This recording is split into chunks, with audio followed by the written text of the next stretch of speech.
You're at a crack in the world, and something is trying to slip through. Not a motivational pep talk, not another try harder pep speech. This is the exact moment your inner operating system is shifting. The patterns that have run your life on autopilot, the same reactions, the same small tragedies replaying, are dissolving into something different. You can feel it as tension, not clarity. You're between frequencies. Think of it like a radio trying to tune a new station. You catch fragments of the old song and flashes of a song you don't yet know. That wobble, it's not failure, it's the field reorganizing. Your nervous system has to destabilize before it can rewire. Neuroscience calls it turbulence before breakthrough. Mystics call it a threshold. Both are right. If you've promised yourself change before and slid back into old loops, responding instead of reacting for a day, trusting your gut for an hour, then reverting, you've been through the test. Those relapses aren't proof you're broken. They're evidence the old circuitry is still strong. Change asks for repetition, tenderness, and a new kind of courage. Not dramatic heroics, but quiet, steady choices. So, here's the first clear signal. Coherence. When your inner state and your outer world begin to hum the same note, that resonance is the field answering back. You start seeing the same idea, the same phrase, or the same person pop up in different places. At first, your rational mind calls it coincidence. But what if those echoes are not outside you? What if they're your awareness recognizing itself? This is where most people miss the point. Synchronicities aren't just cute confirmations, they're invitations, tests of whether you'll trust the noticing. Each repeat message asks, will you act on the subtle yes inside you, or will you shrug and move on? Acting is the difference between staying stuck and collapsing into a new reality. Quick check. Have you recently noticed repeating signs? A line in a book, a lyric, a friend bringing up the same theme? Pause. That repeating pattern is a doorway. Step through with a small test. Take one tiny action that aligns with that signal, not a life overhaul. One step. Comment below with the word ready if you'll take one small aligned action within 24 hours. Here's what's actually happening beneath the drama. Your life exists as possibilities, like multiple tabs open in a browser of realities. Most of the time, your attention locks one tab into place. Now, your attention is loosening. That looseness is uncomfortable, but it's also the fertile ground where a new tab can become the main window. Two things to remember, simply. Dissonance is not your enemy. It's a compass pointing to change. Small choices matter. Repeated tiny steps change which possibility becomes real. If you've been waiting for a sign, this is it.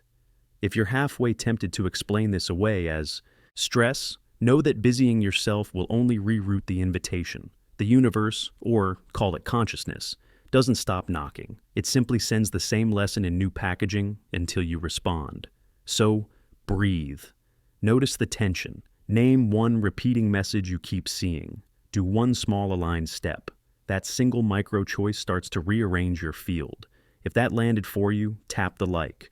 Or better, drop A in the comments so we can hold this momentum together. You're noticing echoes now. The same words, the same idea, the same nudge appearing in different places. That's not an accident. That's the field mirroring your readiness. Here's the simple engine. When your inner attention shifts, it begins to broadcast a new frequency. The world around you starts to tune to that frequency and returns matching signals. At first, it looks like coincidence. A phrase in a podcast, a headline, a casual comment from a stranger. But those repetitions are confirmations, and they're also invitations. Every repeat asks, will you trust what you're seeing enough to act? Let's make this practical. Notice 3 small patterns in the last 72 hours. They might be words, images, or people appearing in different settings. Name them quietly to yourself. That pattern is your breadcrumb trail. The best next move is tiny. Do one micro action that honors that breadcrumb. Don't overhaul your life. Send one message. Try one practice for 5 minutes. Say yes to one small thing that feels aligned. The field reacts to the action, not just the noticing. Why this matters: your attention is the quantum operator. It collapses possibilities into actual experience. But attention works across layers: conscious choice, emotional charge, habitual impulses, and cellular memory. If these layers are sending mixed signals, the field will keep reflecting the loudest, most consistent one. That's usually the old story, because it's been repeated for years. So your job is simple and fierce. Make a new signal louder than the old one by acting on it consistently, a little at a time. You're probably wondering how to know which signals to trust. 2 rules cut through the noise. Look for repetition across different contexts. If the same theme arrives via a song, a conversation, and a book passage, it's not random. Choose the smallest aligned step you can imagine. If the signal is to create, don't try to launch a business. Sketch for 10 minutes. If it's to speak, don't plan a speech. Record a 60-second voice note. Those small tests build conviction. The field needs evidence. Every micro-action is the proof it understands you. Over time, the sequence of tiny steps rewires the deeper layers so that your emotional and habitual systems begin broadcasting the new frequency automatically. There's a subtle testability here. When you follow a repeated invitation, watch what happens next. Does your environment begin to rearrange in small, unmistakable ways? Do conversations open? Do unexpected resources appear? If yes, you're not imagining it. You're participating in a feedback loop between your attention and the field. If nothing seems to happen immediately, don't judge. Quantum responses sometimes require integration time. Keep the steps small and consistent. Now, let's talk about trust, because the field will keep nudging you until trust is chosen. Trust is a muscle. It is built by accumulating tiny confirmations. It's not faith without evidence. It's faith that forms as evidence arrives. That's why I want to give you a small viral challenge you can do right now. The 3-day micro-trust challenge. Day 1. Write down one repeating theme you've noticed. Take one 5-minute aligned action toward it. Day 2. Share the theme, one sentence in a comment, or send it to one person who supports you. Day 3. Notice and record any small shifts, a message, a thought, a new idea, and post one line about it publicly or in the comments. Day 3. I noticed Balirabi Barestos. This challenge is designed to be shareable and visible. If you do it, tag someone who needs to see it, or post it with the hashtag #MicroTrust. Why? Because visibility strengthens your commitment and creates social proof. When others see your small, honest steps, they're more likely to join. That collective participation amplifies the field and accelerates transformation for everyone involved. A few practical warnings. Things people do that undermine their own field. Over-planning. Trying to map a perfect route kills sensitivity to the subtle invitations that actually appear. Waiting for a big sign. Big signs rarely come first. The field prefers to test you with small, repeatable nudges. Seeking certainty. Certainty is often just a cover story for fear. Lean into the wobble. It holds the next possibilities. Now, a short exercise you can narrate in voiceover or do silently. Close your eyes for a breath. Feel the place in your chest where curiosity sits. Bring to mind the repeating theme you've noticed. Imagine one tiny action, so small it's almost laughable, that would honor that theme. Commit to doing it within 24 hours. If you want accountability, write "I'll do it" in the comments and set a public micro deadline. Humans are wired for social cues. Use that to your advantage. If this message lands and you're ready to try the 3-day micro trust challenge, drop a single word in the comments. Micro. That's your public signal, and it helps others know they aren't alone. One more layer. The field doesn't only mirror possibilities. It tests your readiness by repeating the lesson in different costumes. The same relationship dynamic. The same financial squeeze, the same creative block. These show up until the pattern is addressed. So, when you respond to the breadcrumbs, you're not avoiding pain. You're sidestepping future amplification of the same lesson in harder packaging. Choose now with small courage so you're not forced later with more pressure. Finally, remember, this is not spiritual vanity. Transformation at this level is practical. It changes how you spend your energy, who you collaborate with, how you structure your day. It changes what opportunities are visible to you. Small, consistent alignment becomes a magnet, not by mysticism alone, but by changing the habitual tone of your nervous system and the clarity of your attention. So, before we move on, name your repeating theme. Do one 5-minute aligned action. Post micro if you'll take the 3-day challenge. Tag one friend who might need a small push to trust their breadcrumbs. You're not creating something out of nothing. You're amplifying the voice of what already wants to be. Each tiny, brave movement matters. You're entering the part everyone skips, making space. Transformation doesn't fit inside your old life. It needs room, not more hustle, not another habit to add on top of everything that already weighs you down. Real change requires subtraction, the deliberate removal of what no longer serves the future you. Think of it like clearing a garden. You don't plant new seeds in a yard full of roots and dead growth. You compost, you clear, you make soil. Right now, notice what in your life feels safe but slowly drains you. A relationship that shrinks your energy. A job that pays but numbs. A daily routine that keeps you busy but unfulfilled. These are not moral failures. They're ecological facts. The new life needs soil that can actually hold it. There are 3 practical moves that create that soil. Quick, repeatable, and powerful. Remove one thing this week. Pick one relationship, one commitment, or one recurring task that consistently costs you more energy than it gives. Reduce it or remove it entirely. Small acts of pruning create disproportionate space. Replace nothing. For 48 hours. After you remove, practice presence in the emptiness. Don't immediately fill the space with another improvement. Let the quiet do the reorganizing. This is where the new patterns begin to align beneath awareness. Seed one tiny aligned practice. 5 minutes of a different attention, journaling a single honest line, a morning breath practice, a walk without your phone, is enough to begin forming the new geometry of your life. Here's a reframe that flips the fear. Letting go is not loss. It's liberation of bandwidth. Every item you release becomes energy available for the new possibilities that have been trying to enter. The discomfort you feel when something dissolves is the very signal that thing was occupying real estate your next chapter needs. Now, let's talk about a core quantum idea, superposition, made simple. Your life is holding multiple potential versions of itself at once. The you who stays the same. The you who transforms. Both exist until attention decides. Your choices, especially the small, repeated ones, are the observer that collapses possibility into reality. When you repeatedly choose expansion over safety, you shift which potential becomes real. It's the math of attention. But attention alone isn't enough. Your deeper layers, emotions, habits, and body memory also broadcast. If your heart and chest keep sending the old frequency, it wins. That's why release matters. You must align your doing with how you feel in your body. Practical alignment means matching small actions with internal willingness. If something inside resists, don't force a grand change. Instead, remove a non-essential that makes space for curiosity to grow. Here's a short guided practice you can use in any quiet moment. Close your eyes for one breath. Feel the weight of an old pattern you're ready to change.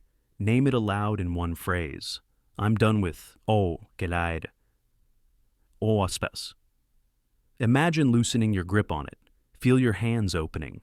Commit to one disposal action in the next 48 hours. A message, a calendar cancel, a boundary set aloud. Comment the one phrase right now if you're willing to declare it publicly. Type a single word. The thing you're releasing. Seeing it written gives the field a clear signal and helps others remember they're not alone. Let's be real about fear. The mind will tell stories about scarcity and loss to keep you in the known loop. Those stories sound urgent because the psyche equates identity with predictability. But identity is not the same as truth. Your deeper self, call it intelligence, wisdom, or awareness, knows this reorganization is a necessary step. The suffering of letting go is temporary. The cost of not letting go compounds over years. A tactical tip: treat release as an experiment, not a judgment. Try pruning one small thing and watch. If your life reorganizes in ways that feel lighter and more alive, the experiment succeeded. If it didn't, adjust. This removes moral drama and returns you to curiosity. There's also a social layer to this.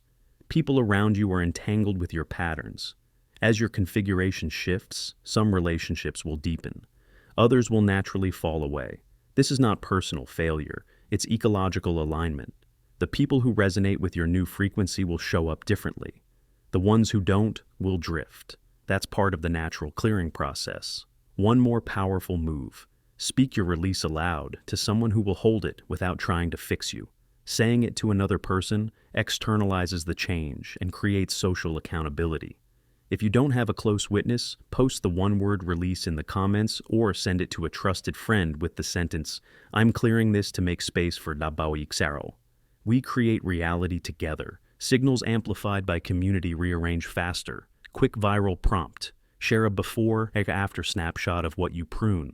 It could be a canceled meeting screenshot, a photo of a closed tab, a short caption. I removed Wambais to make space for Bai. Use make space and tag one friend. The micro-visibility invites commitment and helps others normalize the sacred work of subtraction. To close this segment, remember the metaphor of compost. What you release isn't wasted. It transforms into the fertile ground for what wants to emerge.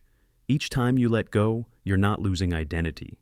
You're refining it, distilling your energy into a clearer frequency. Take one small pruning action in the next 48 hours.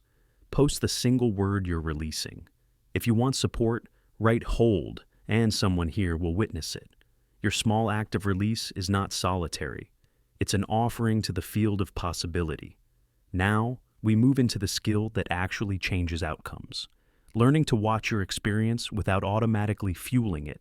This is the heart of quantum awareness. The place between stimulus and reaction where choice actually appears. Here's the simple mechanics. Attention plus non-identification or influence. When you notice a thought, emotion, or impulse and don't immediately invest it with meaning or action, you create a gap.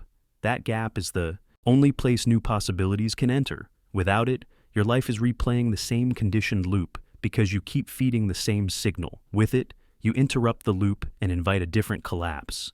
A practiced way to build that gap is tiny and repeatable. Do this out loud as your voiceover quietly guides you, or do it silently. Stop for one breath. Notice the first thought that arrives. Name it in one neutral phrase. Thought, bestau. Notice the emotion in the body and point to it. Feeling, dao. Keep watching for 5 more seconds without doing anything else. That 5-second pause is the training ground for quantum influence. You'll be surprised how often the impulse to react dissolves if you don't immediately fuel it. Over time, those micro-pauses become the default and your field stops broadcasting reactivity as the main frequency. Now, let's expand the practice into 3 daily micro-habits that fit into any schedule. Do one each morning, midday, and before bed. Each takes 3 to 5 minutes and rewires how your attention moves through experience. Morning, the 3-minute field check. Sit. Breathe 3 full breaths. Ask one small question. What feeling do I want to inhabit today? Not a goal, a quality. Curiosity, ease, courage. Visualize one tiny action that would honor that feeling. Keep it possible. Midday, the 5-second reset. When you notice agitation or autopilot, pause for one breath. Name thought plus feeling. Wait 5 seconds. Then choose one small response aligned with your morning quality. Evening, the quiet collation. Before sleep, recall 3 aligned moments from the day, no matter how small. Say, "I acknowledge this evidence." This trains your nervous system to notice proof and builds trust. These are not spiritual fluff. They're the practical scaffolding that changes which probability you repeatedly collapse into. Small daily rituals build the habit strength that outcompetes old patterns. Let's talk about surrender without passivity. Surrender is often misunderstood as resignation. It's the opposite. Surrender is releasing the frantic need to control the exact shape of what's next, while remaining active in the things you can do now. Think of it as intelligent participation. You prune, you seed, you take micro steps, and then you open your hands to how the field arranges the rest. This is where decoherence becomes practical. You intentionally stop trying to force every detail and allow the larger intelligence of your attention to reorganize possible outcomes. In practice, that looks like doing what's next clearly and then being flexible about the route. It looks like submitting your plan to the intelligence of possibility, with confidence that it can adjust in ways your small mind can't foresee. A vital principle here: alignment precedes acceleration.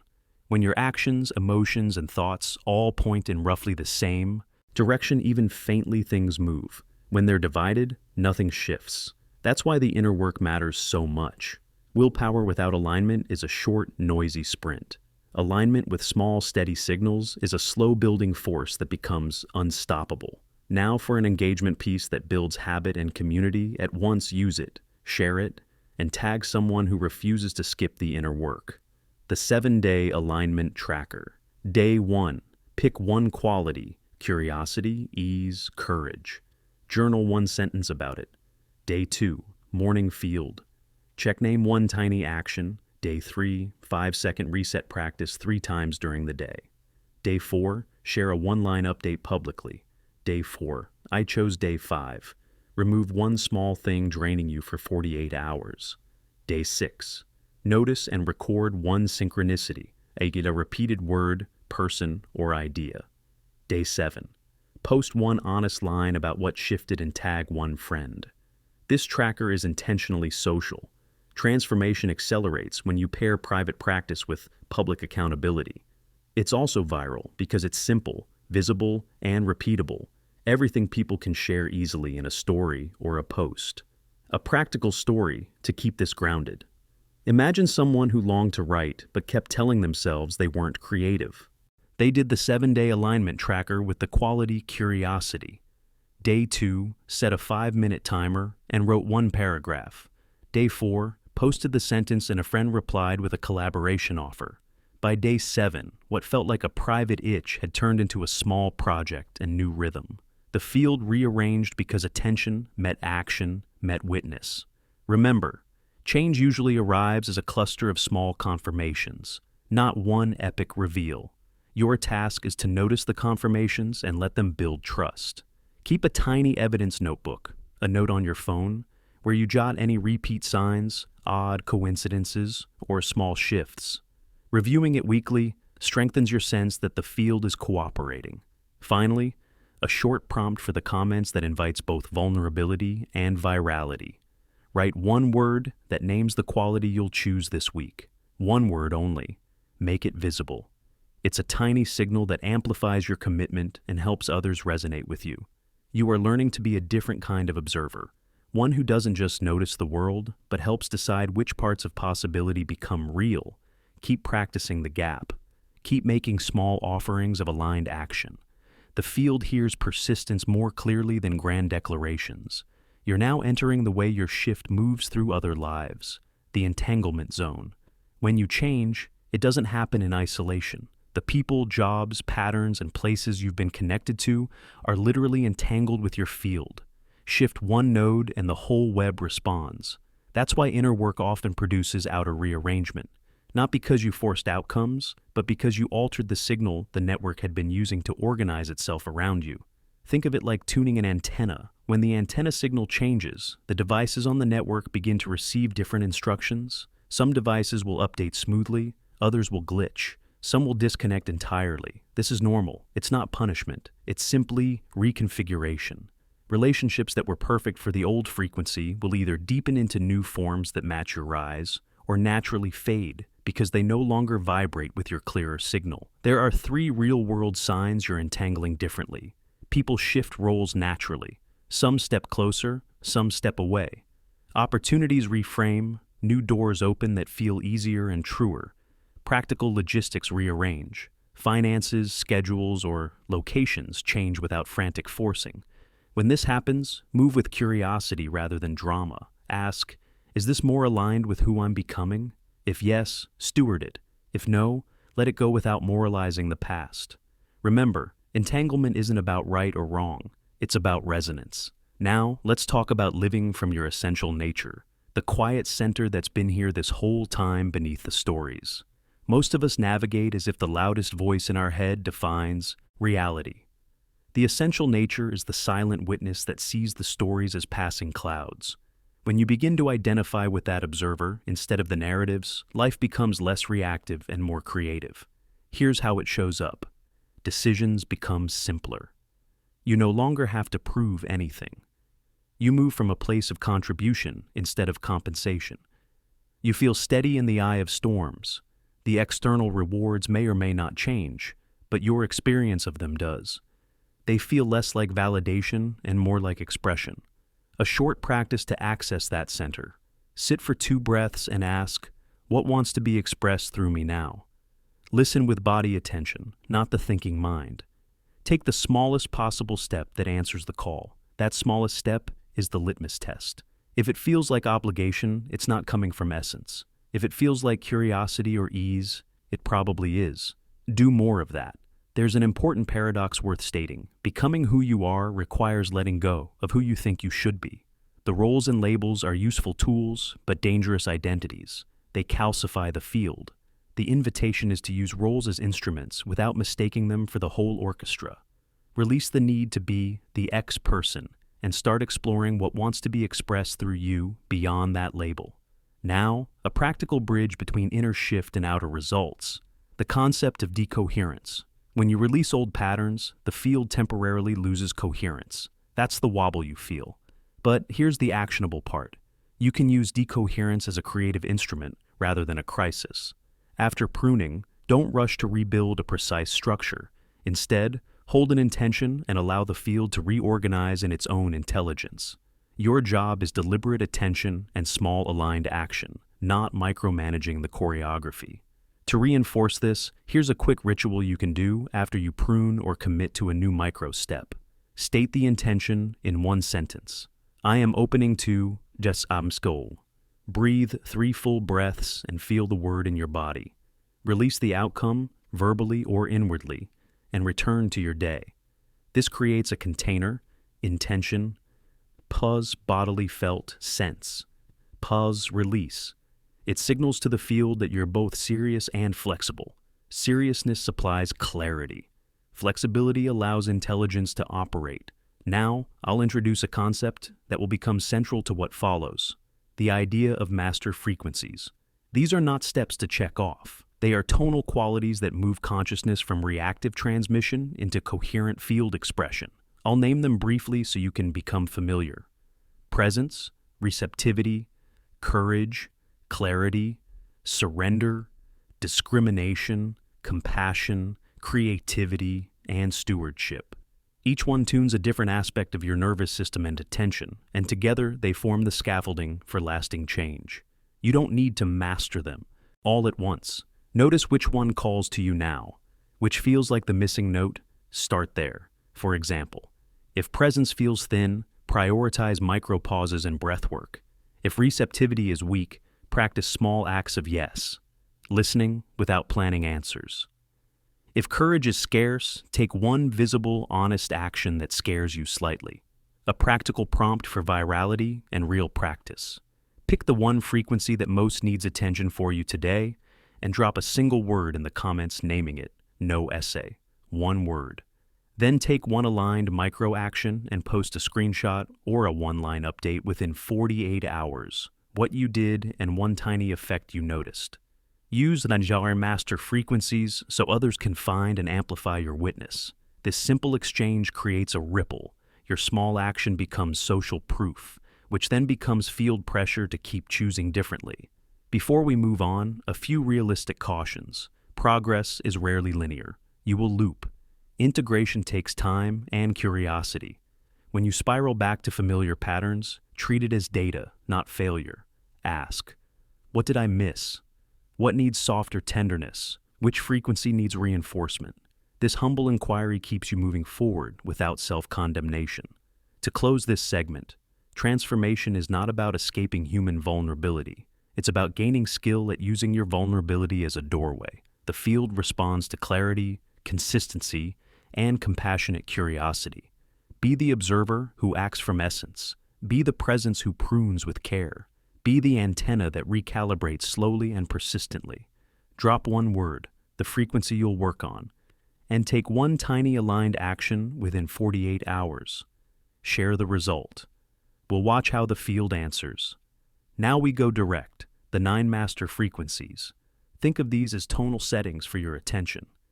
Each one tunes a different part of you, so the field can rearrange. Below, I'll name each frequency and give one tiny, repeatable test you can do right now. Don't overcomplicate it. Pick one. Practice the micro test for 72 hours and watch what rearranges. Presence, the ability to inhabit the moment without reconstructing the past or rehearsing the future. Micro test, 3 full breaths when you sit down to do anything. No phone, no plan. Just breathe and note one raw sensation, receptivity, the capacity to receive information without immediate judgment or a rush to action. Micro test. For one conversation today, listen until the other person finishes one extra sentence before you answer. Courage. The willingness to act before certainty arrives. Micro test.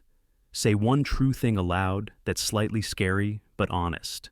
Keep it under 10 seconds. Clarity. The discipline of simple, decisive attention rather than scattered focus. Micro test. Choose one 10-minute block and work on exactly one task with zero multitasking. Surrender, letting go of forcing outcomes while staying responsibly engaged. Microtest. Set an intention in one sentence, then write, I leave the how to intelligence and do one practical step without micromanaging the result. Discrimination, the skill to tell, useful from habitual impulse. Microtest. When you feel an urge, ask 2 questions silently. Will this expand me? Is this necessary right now? Act only if both answers point toward expansion. Compassion, gentle recognition for the pain and pattern in yourself and others. Microtest. Offer one low-effort kindness today, a genuine, are you okay, or a brief supportive text, without expecting reciprocity. Creativity. The permission to try small experiments instead of waiting for permission. Microtest. Do a 5-minute bad attempt at something you want to create, a sketch, a sentence, a quick idea. Post or save it without editing. Stewardship. The commitment to hold your energy with responsibility and generosity. Microtest. Reroute 1 hour this week from passive consumption into presence. A walk, a deliberate conversation, or an undistracted meal. Here's a simple protocol to turn these into real-world momentum. The Master Frequency Sampler. It's bite-sized, social, and shareable. 9-day sampler. Day 1 to 3. Pick one frequency. Do its microtest twice daily. Day 4. Swap to a second frequency. Do the microtest twice. Day 5. Combine the 2 frequencies in one small action, e.g., presence. Plus courage. Speak one true thing while fully present. Day 6. Add a 3rd frequency and repeat a microtest. Day 7. Notice 3 shifts and record them in one sentence. Day 8. Share a 1-line update publicly. Sampler. Day 8. I shifted Magixvines by doing. Day 9. Commit to one frequency to keep for the next 30 days and invite a friend to the same commitment. Why this works: repetition raises the signal strength of a frequency, so it outcompetes old patterns. Social proof turns private practice into public momentum, which stabilizes change faster. That's how small personal acts become cultural ripples. Engagement trigger. Post a single word in the comments naming the frequency you'll try first. Use Diana Master Frequency and tag one friend. If 10 people do this, it's a field. If 1,000 do it, it's culture.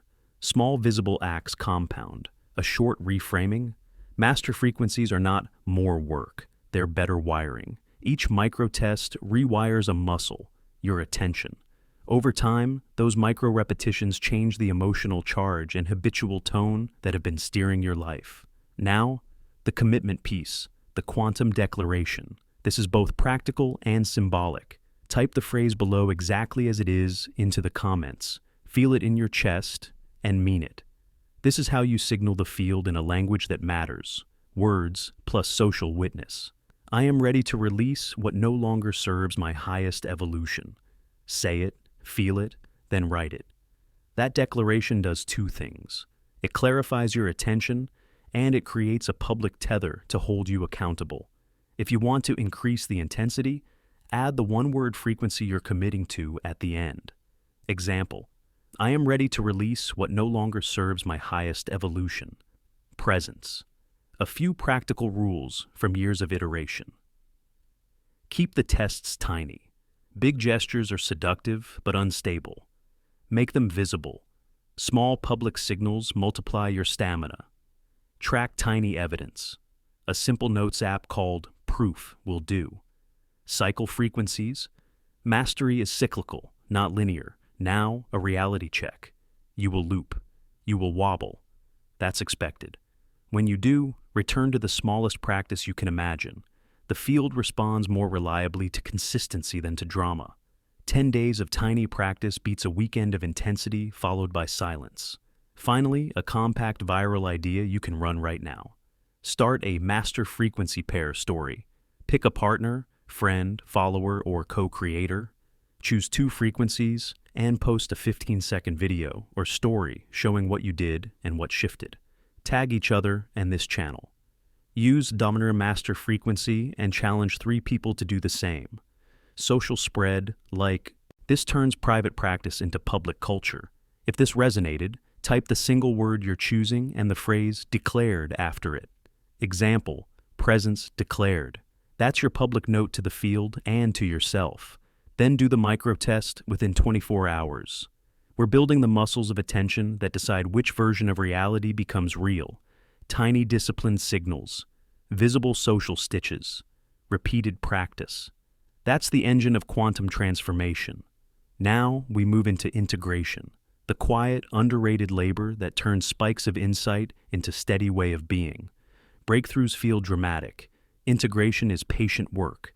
It's the plumbing, not the fireworks. Without integration, insights evaporate. With it, your nervous system, relationships, schedule, and inner narrative all rewire to hold the new frequency. Integration has a tempo. It's not instant. Think of it like seasoning a soup. You taste, you adjust, you let it sit, then you taste again, repeatedly. The job is to give the new signals time and space to be embodied, in your body, in your routines, and in the invisible habits that used to run you. Here are 5 concrete pillars for reliable integration. Use them as a checklist, not a to-do list to shame yourself with. Slow repetition. Practice small, aligned acts daily. Integration isn't heroic, it's habitual. 5 minutes a day of presence, 1 honest line to a friend, a brief creative attempt, repeated, rewires circuitry. Consistency beats intensity. Somatic anchors. Anchor shifts in the body. Pair new intentions with simple physical cues, a breath pattern, a stretch, a hand on the heart. When you feel the cue, the system remembers the frequency. This makes inner shifts accessible under stress. Social mirrors. Pick 2 witnesses, one who holds you kindly and one who holds you honestly. Share what you're changing and ask for feedback. Witnessing turns private practice into public pattern making. Community accelerates stabilization. Environmental support. Make microstructural changes that nudge your behavior. A visible note on your desk, a calendar block titled Presence, an unread notification policy for 2 hours a day. Culture is structural. Change the small structures and your habits follow. Evidence logging. Keep a 1-line daily log of small confirmations, a coincidence, a clear thought, 1 empathic conversation. Over weeks, this builds proof that the field is cooperating. Reviewing this journal calms doubt and trains trust. Now, a pragmatic plan for handling setbacks. Expect them. They do not mean you failed. They mean you're integrated enough to feel the old pattern pull, which is a sign it's releasing. When you regress, try this 3-step recovery. A. Ground, 3 slow breaths, feet on the floor, feel gravity. B. Name without shame. I notice I reverted to wala barstao, no drama, just observation. C. Micro-correct, pick 1 tiny aligned. Action, and do it within the next hour. The speed of recovery matters more than the absence of relapse. Quick, compassionate course corrections are the engine of long-term transformation. Let's talk about time, because integration changes your relationship with it. You will begin to notice layers. Some shifts are immediate and visible. Others are slow and structural. Celebrate the small, visible wins. Be patient with the internal rewiring that takes weeks or months. The nervous system often lags behind conscious insight. Give it permission to move at its own pace. A simple daily structure you can try immediately. Morning, 5 minutes of presence. Pulse, 1 micro intention. Midday, 1 micro pruning action or boundary check. Evening, evidence log. One thing that confirmed you were aligned today. These 3 touch points fold new signals into daily life without requiring major time commitments. Now, an embodiment practice you can follow for 7 days to help the system recalibrate. Day 1 to 2, presence. 3 full mindful breaths at the top of each hour, you're awake for 2 hours. Day 3 to 4, somatic anchor. Pair a chest-centered breath with the phrase, I open, 3 times a day. Day 5, social mirror. Tell one trusted person 1 honest sentence about what you're shifting. Day 6, structural nudge. Block a 45-minute window for focused single-task work. Day 7, evidence review. Read your 1-line journal and highlight 3 tiny confirmations. This week-long loop is low friction and high leverage. Repeat and adapt it until it becomes your baseline rhythm. Next, leadership and ethics of transformation. As your field shifts, you'll influence others. This is a power that requires humility. Use it to invite, not coerce. Model curiosity, not certainty. Offer your process as an option, never as a prescription. Remember, influence is ethical when it expands autonomy, not when it narrows choice. A few practical community-building prompts you can use out loud or in the comments. Share 1 small confirmation from this week. Keep it specific. Name 1 boundary you set and how it helped. Tag 1 person who held space for you. These prompts create ripples. Small, honest disclosures normalize integration and make transformation feel accessible instead of proprietary. Finally, let's make a compact viral ritual to stabilize both your practice and this collective field. The weekly integration post. Every Sunday, post 1 short sentence. 1. What you released. 2. 1 micro action you took. 3. 1 confirmation you received. Format it like this. Released. Action. Proof. Thoughts. Use Digawan weekly integration and tag 2 friends who will post theirs. This simple habit generates social proof and creates a slow cultural momentum toward living differently. To close this section, integration is the devotion of your life to a new tone. It's less glamorous than awakening, but far more consequential. The daily smallness is what recalibrates your body, relationships, and field. Keep the practices tiny, the witness kind, and the structures supportive. Now, right now, pick 1 pillar above and commit to 1 micro action for the next 48 hours. Write the pillar name and the exact action in 1 line in the comments. Small promises to others create a social tether that helps the field hold you steady. You're not improvising this alone. Each tiny act of integration plants a stabilizing stake into a new landscape for you and for everyone entangled with your life. Who is the one who has watched all of this change and stayed the same? That's the deepest question beneath every technique and every ritual. Whatever shifts, whatever characters enter or leave your story, there is an awareness that notices it all. That awareness is not a thing you must build, it's already present. You simply need to stop mistaking the passing roles and stories for who you are. When you rest in that observer, everything else becomes a material you can shape with clarity rather than a problem you must fix from panic. This observer is quiet, patient, and free of urgency. It doesn't have to prove anything. It doesn't need outcomes to validate itself.